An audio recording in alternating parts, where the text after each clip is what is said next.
On the Spirit of Humanity website, there are the words, exploring love in leadership and governance. And love is in capitals. You can't do that. You can't say that. You can't put that on your website without there being consequences. Because once love is included explicitly, especially if it's in capitals, everything changes.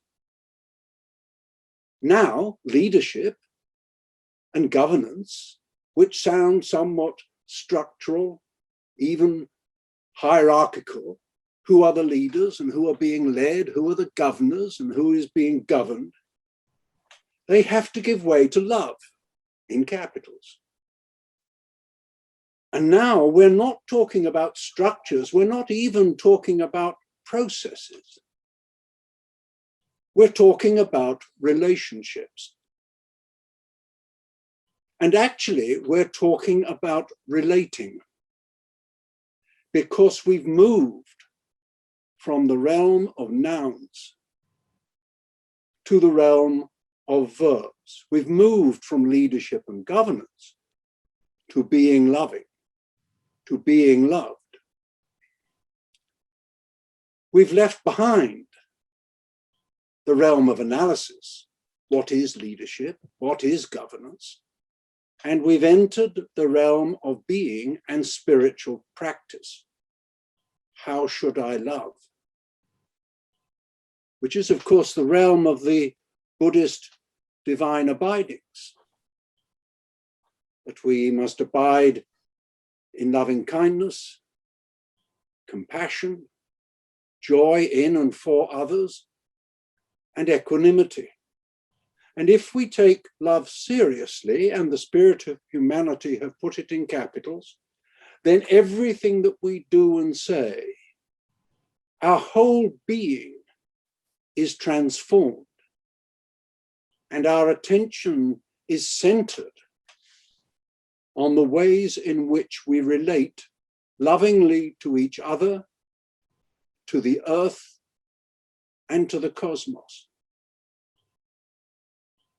And this last matter, the matter of the cosmos, brings us to the very questions which Anne has explored in her book, The Dream of the Cosmos, a new and cosmic consciousness. So Anne, what shall we say about that? Well, I think I'll start with the words from the last chapter of my book, which go like this. Love is the pulse of the cosmos and the pulse of our own deepest nature. We are all connected to each other and to the earth and the cosmos through our participation in a miraculous web of life.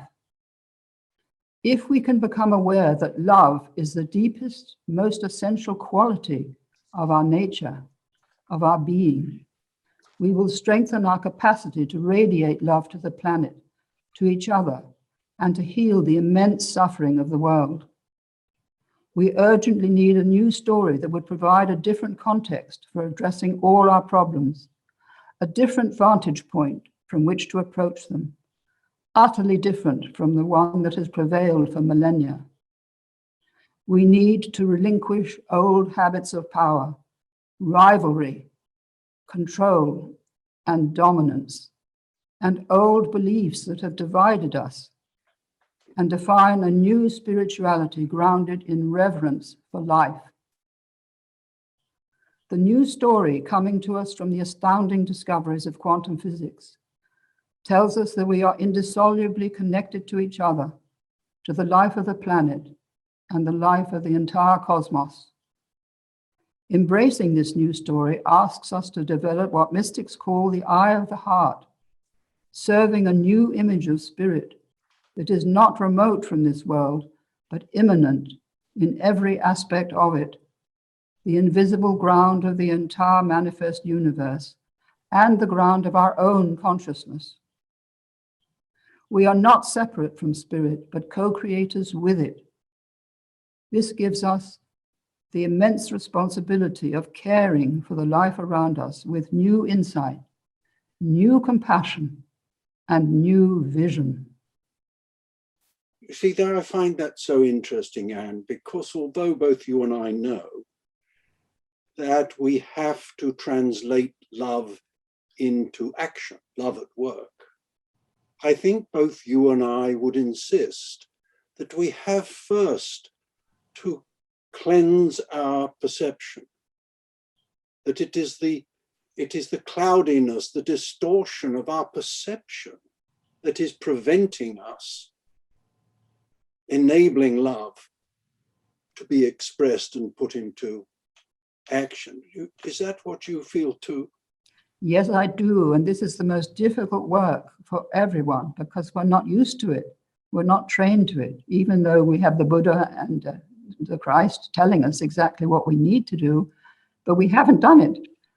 So now is the time when we have to learn a new methodology, a new vision, a new perception based on what you said, based on compassion.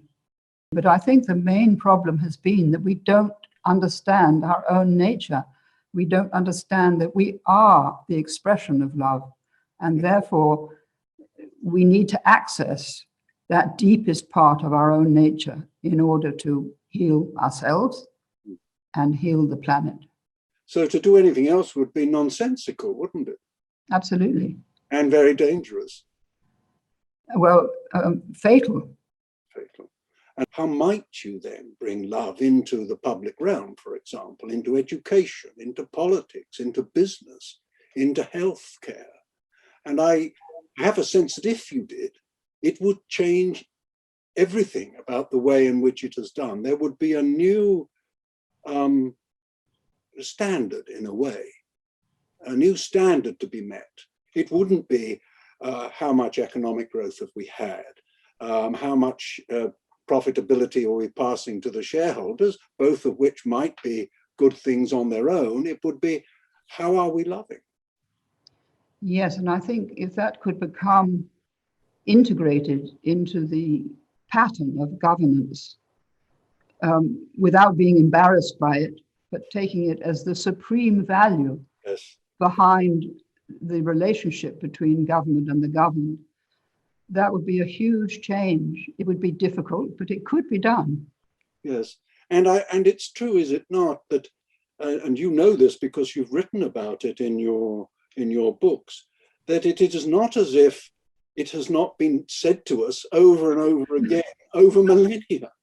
All the great sages, all the great wisdom traditions speak of love as being at the center of what we have to do. They do, but unfortunately, religion was pushed to one side to keep to itself, so to speak, not to be integrated into government. And that's been the mistake for thousands of years now. And this can be corrected once we become conscious and aware of it. I would say that this is what we're entering now, is a new evolutionary period, or a new evolutionary phase, if you like. Phase is a better word. We've lived through other phases for a long time, other paradigms that we've been given. We're now in the midst of the scientific materialist paradigm, which is a disaster for the soul. But thousands and millions of people over the planet are waking up to this new consciousness. Some are having actual spiritual experiences. Some are having dreams like I had. Some are simply realizing that we have to change.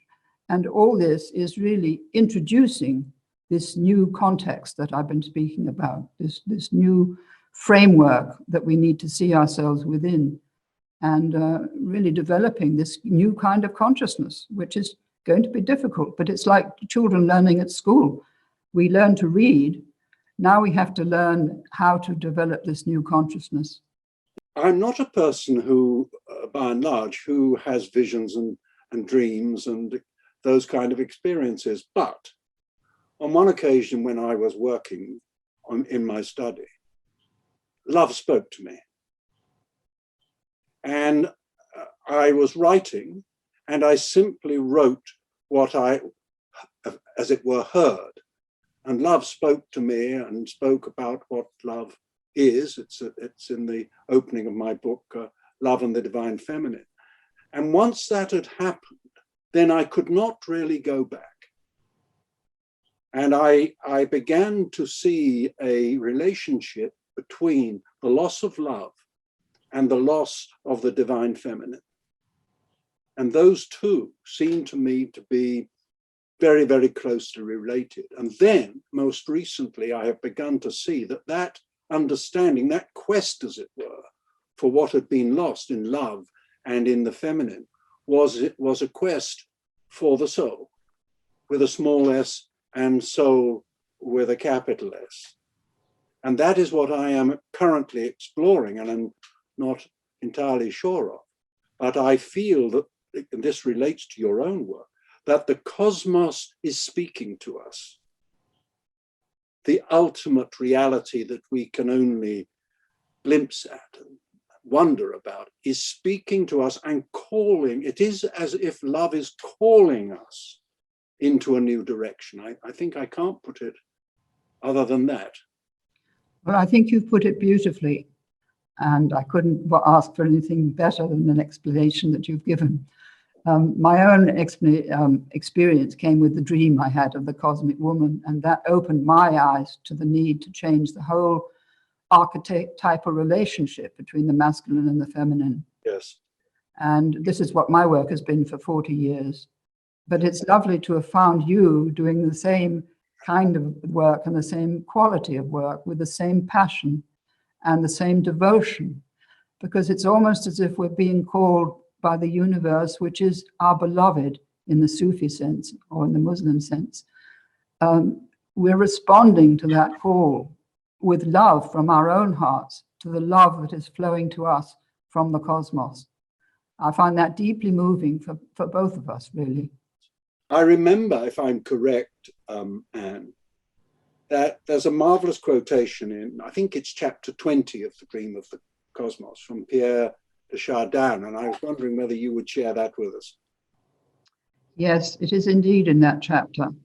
And this is what he said: if we are able to devote our lives to this practice of love in action, developing the ability to see through the eye of the heart, then I believe that in his words, the day will come when harnessing the ether, the winds, the tides, gravitation, we shall harness for God the energies of love. And on that day, for the second time in the history of the world, human beings will have discovered far. That is what love said to me when she first spoke to me. And this comes out at the beginning of Love and the Divine Feminine. I just quote that because it's the similarity, which is touching and important. I just read from the book. Some years ago, love came to me quite unexpectedly as I sat in my study at the Box House here in Suffolk on a September morning. Love spoke to me for some time, and I wrote down what she said. Love said, I am the messenger of stars and of river, wind, and earth. Hear me, invite me in, and for a while, suppose that what I say is true. Had I known about that quotation from Chardin or acknowledged it, I should have acknowledged it at that point. Well, just experience the power of those words. Yes. How could you not respond to them?